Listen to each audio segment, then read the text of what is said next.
दोस्तों, cellular jail Bharat के केंद्र शासित प्रदेश अंडमान और निकोबार द्वीप की राजधानी पोर्ट ब्लेयर में स्थित है, जिसे लोग आज काला पानी जेल के नाम से भी जानते हैं। अब आप सोच रहे होंगे आखिर इस सेल्युलर जेल का नाम काला पानी पड़ा कैसे? तो हम आपको बता दें, इस जेल के चारों ओर सिर्फ समुद्र था। कई किलोमीटर तक जमीन का यहाँ कोई नामो निशान नहीं था, इसलिए इसे काला पानी भी कहा जाने लगा। ब्रिटिश हुकूमत ने इस जेल का इस्तेमाल आजादी की लड़ाई में हिस्सा लेने वाले स्वतंत्रता सेनानियों को सजा देने और कैद करने के लिए किया था। इस जेल के निर्माण का विचार ब्रिटिश हुकूमत के दिमाग में 1857 की पहली क्रांति के बाद ही आ गया था और उसके बाद उन्होंने 1896 में इस जेल का निर्माण कार्य शुरू करवा दिया। अंडमान निकोबार द्वीप के घने जंगलों को काटकर जेल के लिए जगह खाली करने का काम शुरू किया गया, लेकिन वहां पर काम करने वाले लोगों के लिए यहाँ की जलवायु, जंगलों में सांप और बिच्छू उनके लिए लगातार संकट बने रहे। बहुत से लोगों को वहां पर मलेरिया ने जकड़ लिया। सबसे पहले यहाँ अंग्रेज अधिकारियों के लिए आवास, कमिश्नर हाउस, कॉन्फ्रेंस रूम और चर्च जैसी चीजों का निर्माण कराया गया। उसके बाद पूरी जेल पर निगरानी के लिए जेल के बीचों बीच में टावर बनाया गया। इस टावर से ही सभी कैदियों पर नजर रखी जाती थी और साथ ही इस टावर के ऊपर एक बहुत बड़ा घंटा लगा था, जो किसी भी तरह का संभावित खतरा होने पर बजाया जाता था। इसके बाद शुरू हुआ ऑक्टोपस की तरह 7 शाखाओं में फैली विशाल जेल का निर्माण। हर एक जेल 3 मंजिल की बनाई गई और इस विशाल जेल में 696 सेल बनाई गई, ताकि यहाँ पर लाए जाने वाले सभी कैदियों को अलग अलग रखा जा सके। यहाँ पर कैदियों को एक दूसरे से अलग रखने का एक ही मकसद था कि कैदी आपस में स्वतंत्रता आंदोलन से जुड़ी कोई योजना न बना पाए और अकेलेपन का जीवन जीते जीते अंदर से ही टूट जाए, ताकि वे लोग सरकार के प्रति किसी भी तरह की बगावत करने की हालत में ही न रहें। सेल्युलर जेल के निर्माण में करीब 5,17,000 रुपए की लागत आई थी। इसका मुख्य भवन लाल ईंटों से बना है। ये ईंटें बर्मा से यहाँ मंगवाई गई, जो आज म्यांमार के नाम से जाना जाता है। और आखिर कुछ सालों बाद 10 मार्च 1906 को इस जेल का काम पूरा हुआ। इस जेल में बंद क्रांतिकारियों या यूं कहें कैदियों पर बहुत जुल्म ढाया जाता था। हर एक कैदी को रोजाना कोलू के बैल की तरह 30 पाउंड नारियल और सरसों को कोलू में पैरना होता था।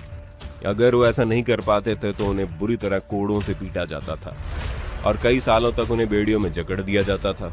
यहाँ रहने वाले कैदियों को पिसाई करने वाली मिल पर कई घंटों तक काम करवाना, कई सप्ताह तक हथकड़ी के साथ खड़े रहकर बागवानी करवाना, रस्सी बनाना, नारियल की जटा तैयार करना, कालीन बनाना, तौलिए बुनने का काम, एकांत काल कोठरी में कैद करना, साथ ही हफ्तों तक भूखा रखने और सलाखों के पीछे कैद करना। ये यातना इतनी भयानक थी कि जिसमें कैदी को मानसिक और शारीरिक तौर पर अपाहिज बना दिया जाता था। एक जानकारी के अनुसार काला पानी की इस जेल का प्रयोग अंग्रेज सिर्फ भारतीय कैदियों के लिए नहीं करते थे। यहाँ दूसरी जगहों के भी सेनानियों को कैद करके लाया जाता था। ब्रिटिश अधिकारियों के लिए ये जगह पसंदीदा थी, क्योंकि ये द्वीप एकांत और दूर था। इस कारण आसानी से कोई आ नहीं सकता था और ना ही जा सकता था।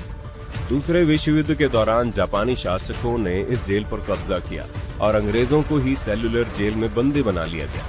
7 में से 2 शाखाओं को जापानियों ने उसी समय नष्ट कर दिया था। द्वितीय विश्व युद्ध खत्म होने के साथ ही 1945 में अंग्रेजों ने इस पर फिर से कब्जा कर लिया। काला पानी की सजा काटने वाले स्वतंत्रता सेनानियों में बटुकेश्वर दत्त, विनायक दामोदर सावरकर, बाबूराव सावरकर, सोहन सिंह, मौलाना अहमदुल्ला, मौलवी अब्दुल रहीम सादिकपुरी, मौलाना फजल हक खैराबादी, एस चंद्र चटर्जी, डॉक्टर दीवान सिंह, योगेंद्र शुक्ला, वमन राव जोशी और गोपाल भाई परमानंद जैसे कई नाम शामिल थे। सेल्युलर जेल की दीवारों पर वीर शहीदों के नाम आज भी लिखे हैं। साथ ही वहां एक संग्रहालय भी बना है, जहां पर उन अस्त्रों को देखा जा सकता है जिनमें स्वतंत्रता सेनानियों पर अत्याचार किए जाते थे।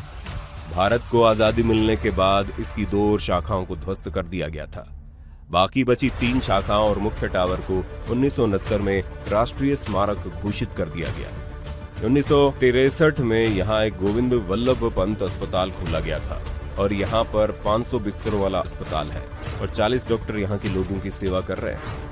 अगर आपको भी कभी मौका मिले तो एक बार सेल्युलर जेल जरूर जाकर आए। यहाँ आपको अपने वीर क्रांतिकारियों की हिम्मत और जज्बे को देखकर गर्व की अनुभूति होगी। भारत सरकार ने हमारे स्वतंत्रता सेनानियों की स्मृतियों को आज तक संभाल कर रखा है और जब भी कभी आपको जीवन में घूमने का मौका मिले तो एक बार काला पानी जरूर जाए।